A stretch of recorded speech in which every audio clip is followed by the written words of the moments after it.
Olá, mais um Mil e Uma História. Aqui nós estamos celebrando trajetórias emocionantes, engraçadas e inspiradoras. Gente, eu estou muito feliz que eu estou recebendo um casal de Minas Gerais, Belo Horizonte, Dr. Adriano Faustino, médico especialista em medicina integrativa, é isso? E também trabalha no EML e médico nutrólogo. E também estou recebendo a doutora Deise Faustino, que é advogada, enfermeira e escritora.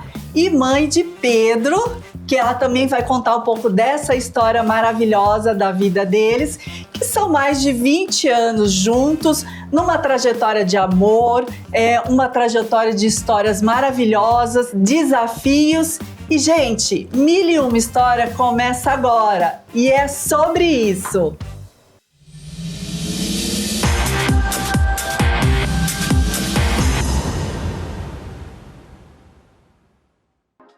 Bom, estou muito feliz em receber vocês, doutora Adriana, doutora Deise. Obrigada. Eu fico muito feliz em receber pessoas muito especiais aqui no meu programa, tá? O programa em si é baseado de coisas engraçadas e ao mesmo tempo que nos inspiram, né? Eu li Dr. Adriano, né, sobre o Dr. Adriano, e eu percebi assim, tem muita coisa para nos contar. Além de nutrólogo, né, e também trabalhar em ML, a gente percebe que você tem outras facetas na sua profissão. Nos conta aqui, Mil e Uma História. Exatamente, Mili. Prazer mais uma vez aqui estar com vocês. Muito obrigada. Eu tenho, nesses 20 anos, a gente tem 20 anos de casado e também 20 anos de profissão. Quando eu me formei em medicina, eu já estava noivo. Nossa! Né? Aí, para começar a conversa que gosta de história, a gente noivou, a gente namorou 2 meses e noivou.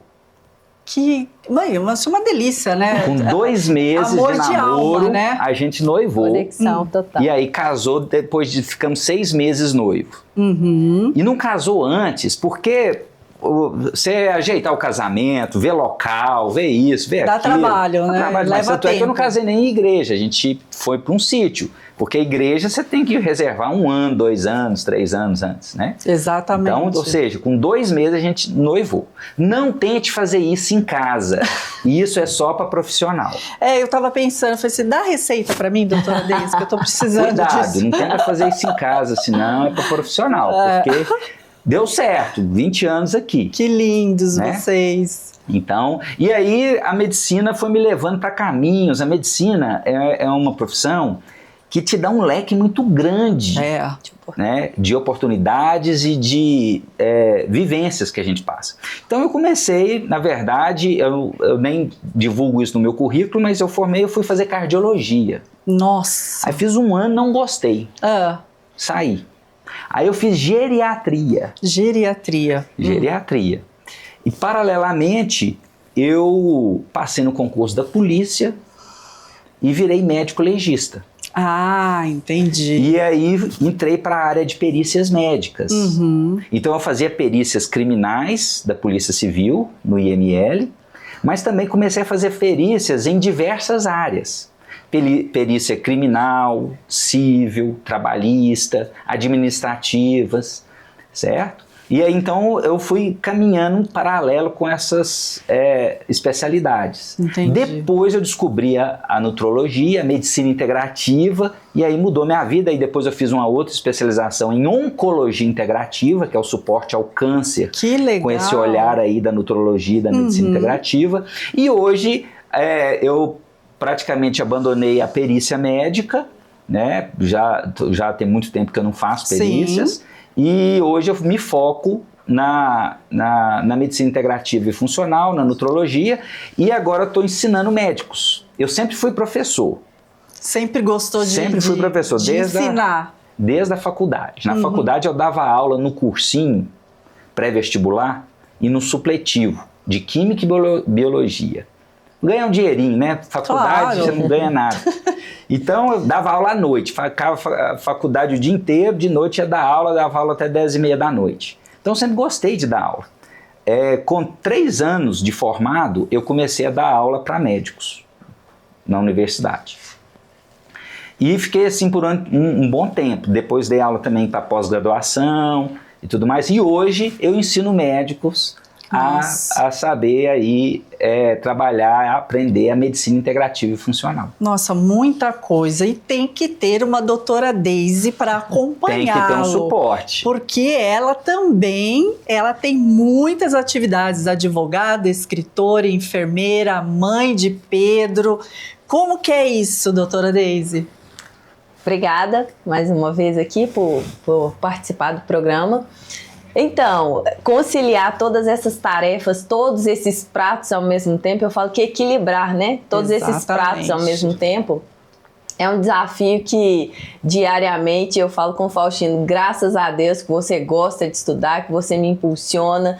Agora eu tô querendo fazer um mestrado. Faz mesmo. Agora eu quero doutorado. Ele falou, não tá na hora de ter um filho?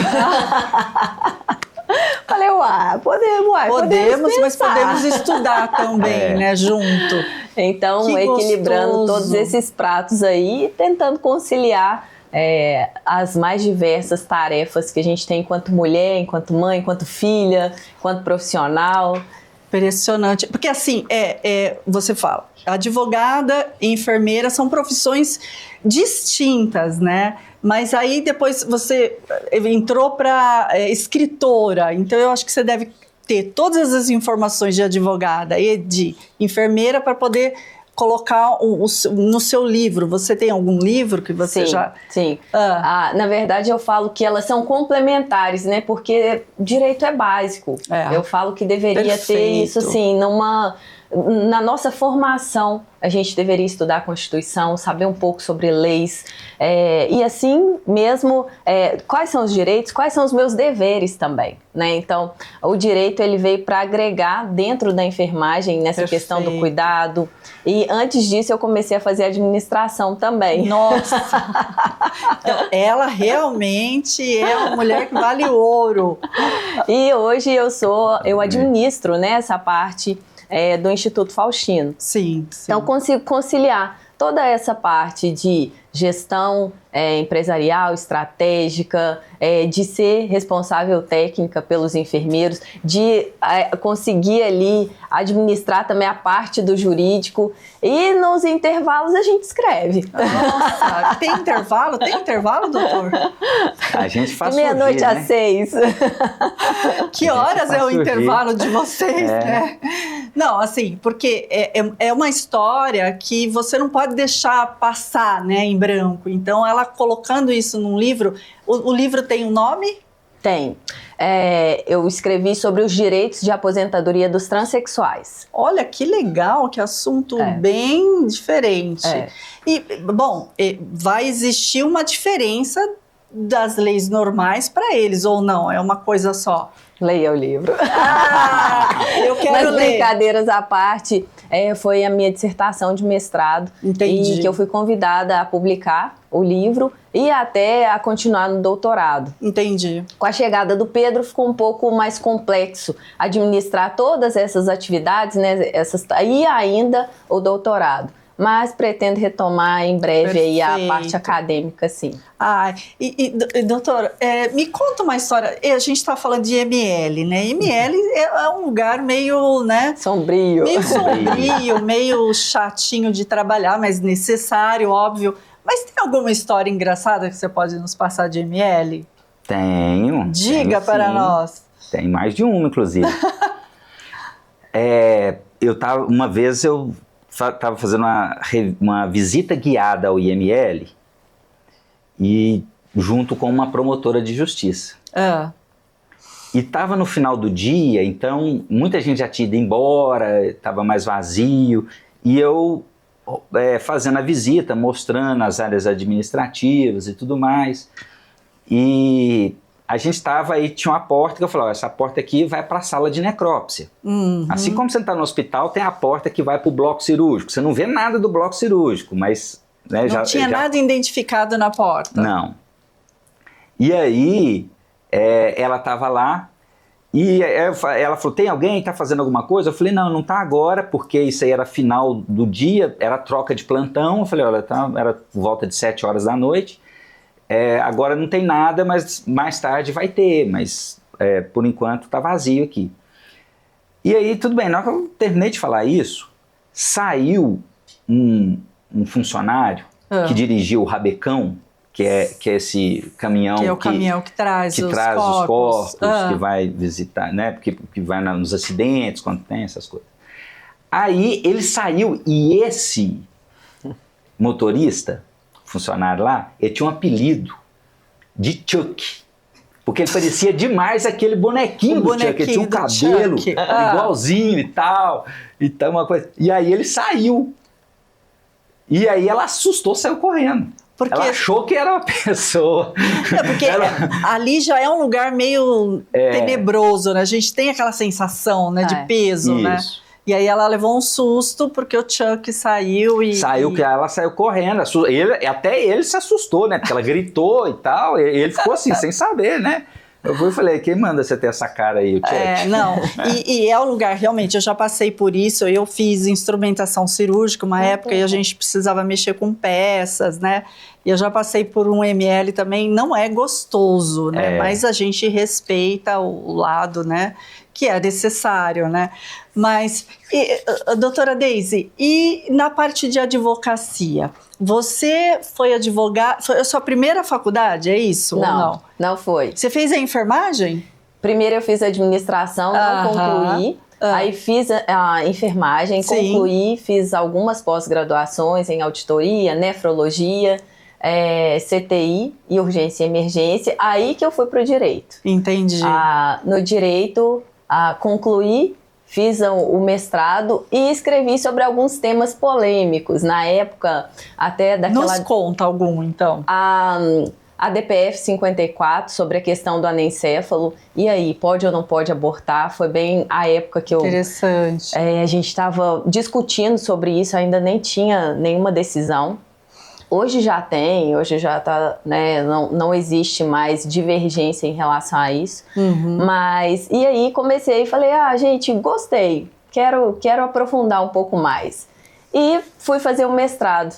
Quando cheguei lá, minha tese era sobre esse direito de aposentadoria, né? E aí, eu me reconheço como Deise, mas como que eu vou me aposentar? Como Deise ou com o gênero? Ou eu me reconheço como João? E aí, como eu vou me aposentar? Como João ou com o sexo que eu nasci? Então, isso ainda, na época da minha dissertação, era divergente. Hoje não mais. Hoje já tem isso já pacificado, então... Porque assim... Você, eu não entendo muito desse assunto, mas assim, hoje existe uma lei específica para a gente se aposentar nesse perfil que você acabou de citar? Existe mais que isso, né? Hoje, por exemplo, tem alguns requisitos que você tem que cumprir, passar, né? Psicólogo, assistente social, mas de acordo com o sexo que você se reconhece. Entendi. Ali, até via cartório mesmo, já é muito tranquilo, não precisa judicializar isso. Então, ficou mais leve esse processo. A época que eu escrevi, há uns 5, 6 anos atrás, não era assim. Né? Então tinha toda uma dificuldade de como que vai ser. De se falar, de se falar, Nossa. Era um assunto muito velado. No campo de pesquisa, conversar era um assunto meio tenso também. Porque a gente tinha que pisar em ovos, né? Era uma coisa meio... Hoje já está mais aberto. Sim, sim. Hoje. E doutor, nessa parte de nutrólogo, né? Você fala sobre a nutrição que a gente quer emagrecer, né? A última entrevista minha foi com o Dr. Marcelo e ele é médico bariátrico, né? E ele estava falando sobre essa coisa de alimentação, que é a mente e tal. Qual que é o perfil que você trabalha como nutrólogo? Bem, como além da nutrologia eu entrei dentro da medicina integrativa e funcional, que é mais ampliada, que é justamente a medicina integrativa, o nome já diz, integrativa, ela integra vários conhecimentos, sempre buscando estimular a saúde de forma natural. Então, a alimentação é uma das principais. Entendi. Mas como que a medicina integrativa, ela procura trazer saúde de verdade, de dentro para fora? Inclusive eu falo isso no meu livro, eu também tenho um livro. Ah, eu quero saber. Vou contar a história. E então eu tenho pacientes hoje de diversas patologias e situações e idades também. Desde crianças com autismo a idosos com câncer, com tratamento de prevenção para busca de longevidade. Então, tem paciente de 95 anos e tem paciente de 3 anos. Então, com a abordagem da nutrologia e da medicina integrativa e funcional, você pode melhorar várias doenças. Então, eu tenho vários pacientes com doenças autoimunes, artrite reumatoide, psoríase, problemas de tireoide. Tenho pacientes que querem emagrecer, que buscam emagrecimento. Pacientes com diabetes, pacientes com câncer, né? Então, uma gama de grande variedade aí. Então, aí assim, se a gente for falar para emagrecer, né? A pessoa saudável, ela quer emagrecer, você passa o quê? Uma lista de alimentos que ajudam a emagrecer? É isso? Também. Na verdade, a pessoa, o tratamento na medicina integrativa, ele tem muito isso. O tratamento ele é personalizado. Sim. Então, primeiramente, você tem que entender qual que é a realidade daquela pessoa. Entendi. Porque se a emagrecer fosse só fazer uma dieta e emagrecer, ia ser fácil. Não ia precisar de médico. Mas tem o sistêmico da pessoa, tem pessoas que às vezes não comem, estão acima do peso, muitas vezes são zombadas, porque fala assim, gordinho, você está comendo escondido, você ataca a geladeira, e às vezes a pessoa não é. É metabolicamente. Então, às vezes tem gente, eu brinco assim, tem gente que come igual frieira e não engorda. Dá até raiva de ver uma pessoa assim, né? Mas já apareceu algum paciente no seu consultório que falou que não está comendo porque está sofrendo por amor? Não, sofrimento por amor ainda não. Eu já ouvi histórias, mas... Eu tô magra porque ele me deixou. Pacientes reais, na minha experiência, ainda não, mas isso pode acontecer. Mas o contrário, sim, ó. Tô comendo horrores porque eu tô descontando tudo na comida. Porque ele me deixou, ela me deixou. Exatamente. Já peguei pacientes com alto grau de depressão, que aí não comia, mas não era depressão especificamente por mas é uma depressão do sistema da pessoa. Mas porque isso aí que você está falando é uma depressão, né? A pessoa fica deprimida, porque perdeu o amor da vida e tal. E é comum, né, nas fortes emoções, doenças intensas, após a depressão, você ter alterações de apetite importantes, seja desaparecer o apetite ou ter um grande estímulo para o apetite. E o teu livro? Fala do teu livro um pouquinho. O meu livro, eu lancei ele agora na Bienal do Livro esse ano. O nome dele é Cientificamente Divino. Princípios bíblicos e científicos para uma saúde máxima. E aí nesse livro eu vou tratando de vários assuntos de como você estimular a sua saúde de forma natural. E eu uso validação da ciência e faço um contraponto com princípios milenares que a Bíblia mostra. Por exemplo, tem um capítulo que fala só sobre jejum.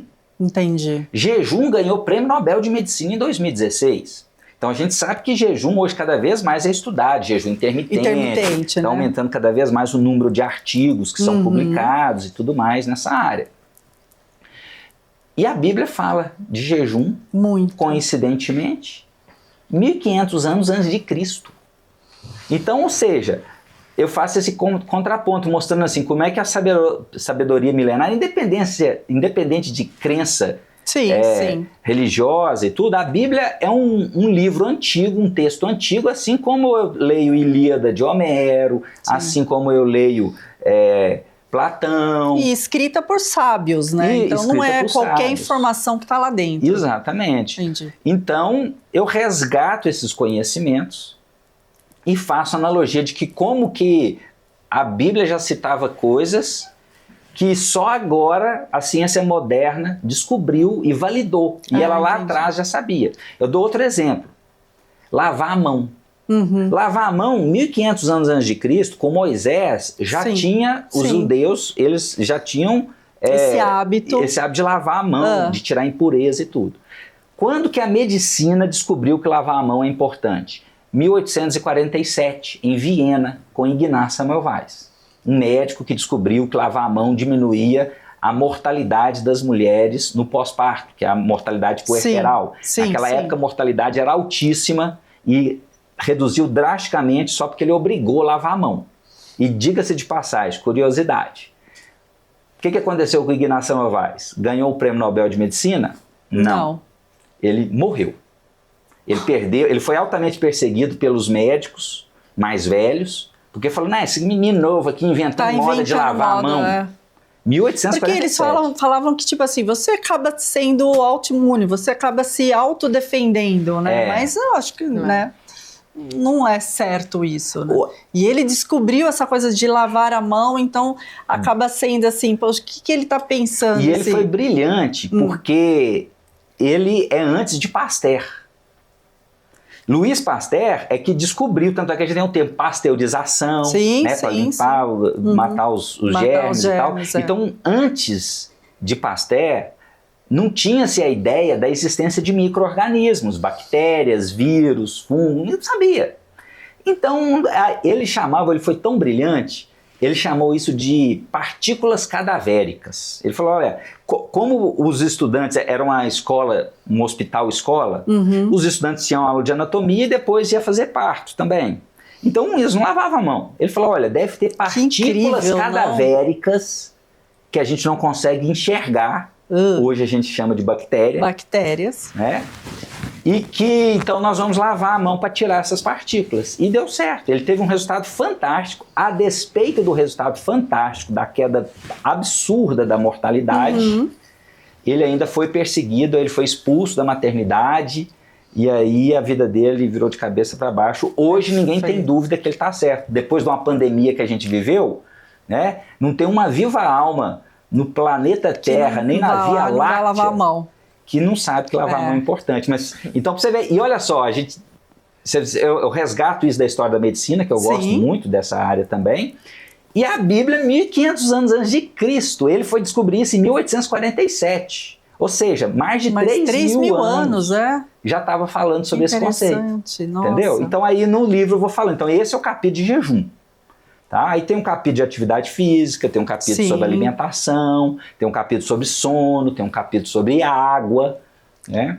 Então eu vou falando isso tudo. A gente tem que ser assim, viver controlado, né? A gente tem que ter controle sobre tudo. Agora deixa eu perguntar uma coisa do casal. Tem alguém mais ciumento aí ou não? Quem que você acha? Me conta. Não sei, eu queria saber uma história engraçada entre vocês. Tem uma história muito legal. Diga, porque, doutora. Na época, como enfermeira, Faustino falou, vamos dar um plantão junto comigo? Então, a enfermeira cuida do plantão geral, inclusive dos médicos, onde quem vai atender o quê, né? E aí, eu organizando lá toda a parte estrutural de quem vai atender em qual sala, cuidando dos técnicos de enfermagem, dos leitos. E tem o conforto médico, que a gente brinca que quem trabalha realmente no plantão, você sabe quem, enquanto instrumentadora cirúrgica, é a enfermeira, né? E eu organizando tudo, enquanto isso, Faustino e os amigos lá no conforto médico conversando. Depois, passou tudo, plantão, aquela muvuca. Chegando em casa, ele falou, amor, tem que te contar uma história. Falei, a gente recém-casados. Eu tava no conforto, e aí os médicos chegaram e um falou assim, você viu que gata? A enfermeira nova. A época eu era loura, cabelão. Nossa, uma loura nova que chegou aqui. Aí o Faustino olhou e falou assim, cara, gata mesmo. Eu vi, nossa, e dando linha, né? Sim, ou seja, ele não já contou. percebeu Gente, que ele é muito assim, esperto, nossa. Né? Mas falou assim, cara, já cheguei primeiro, eu tô pegando, tá? E aí, todo mundo ficou... que eu queria matar ele, imagina. Aí chegou, uau, que isso? Eu falei, rapaz, né, você aqui é profissional. Não, ela olhou pro melhor, eu sou the best, né, eu sou o melhor.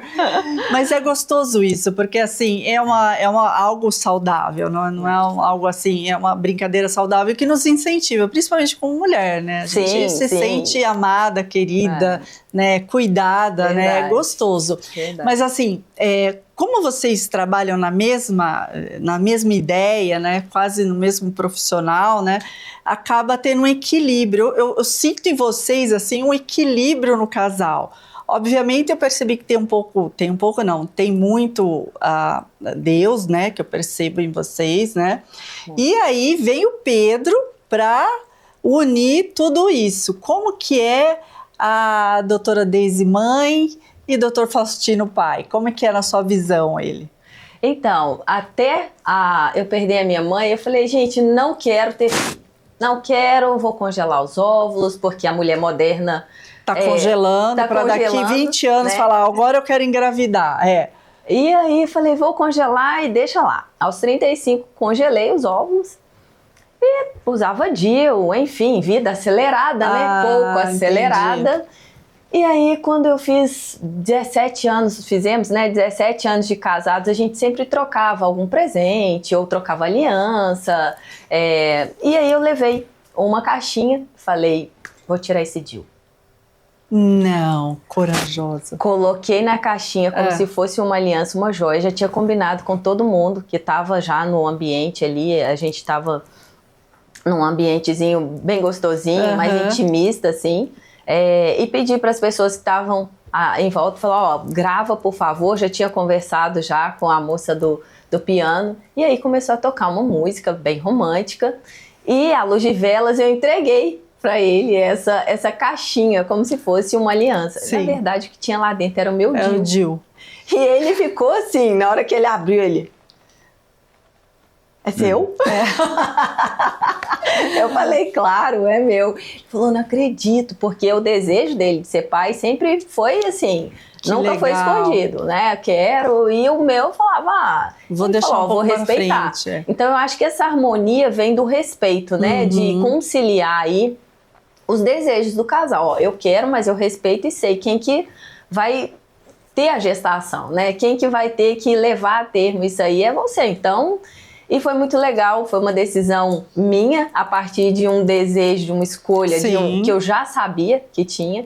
E o Pedro veio muito rápido, porque eu tirei o DIU em menos de uma semana, eu engravidei. Que delícia! Então, assim, a programação foi muito rápida, não deu para ele pensar. Eu brinco que a programação divina para a nossa vida é uma coisa muito intensa. Porque imagina, namorar, noivar e casar com 8 meses, ter um filho em menos de uma semana. É claro que equilibrando todos esses pratos, né? Fazendo atividade física, cuidando da alimentação, tendo um relacionamento saudável, eu acho que isso é o que mais importa, né? O momento certo é um momento em que há esse respeito, essa harmonia entre o casal. Fica perfeito. E o Pedrão, quando eu fui para poder fazer a FIV, ele é lindo. Eles já me falaram assim, então, você tá grávida. Eu falei, uau, como assim? Doutor Faustino foi muito rápido. Foi certeiro, mais uma vez. Como sempre, né? E esse equilíbrio de vocês acaba, assim, trazendo a energia boa e que, assim, eu sinto em vocês, assim, uma energia muito boa, uma coisa muito respeitosa entre a profissão que vocês são, como pai e mãe. Isso, assim, eu sou muito grata mesmo de ter conhecido vocês, né? E saber um pouco da história de vocês, que é maravilhosa. A gente vai falar do livro, seu livro, nome... Cientificamente Divino. Que vai lançar agora. Não, já foi lançado. Já foi lançado. Já tem para vender? Já tem para vender. E da doutora Deise? Foi na Bienal do Livro dele esse ano. O meu já tem um pouco mais... o direito de aposentadoria dos transexuais. Também já tem já há algum tempo, já há algum tempo. Perfeito. Gente, eu a entrevistei, eu posso dizer que é o Casal 20? Gente, eu posso dizer? Posso, diretor? Casal 20? Perfeito. Gente, 1001 História entrevistou esse casal maravilhoso. Eu estou muito feliz de saber das histórias deles. Bom, são histórias que incentivaram ao amor, à profissão, a ser mãe, a ser pai, enfim. Tem muita coisa boa ainda pra gente saber, mas o nosso tempo é curto, mas é sobre isso, gente. 1001 História acabou, mas a gente volta no outro dia com outros convidados. Gente, tô muito grata. Tchau, tchau.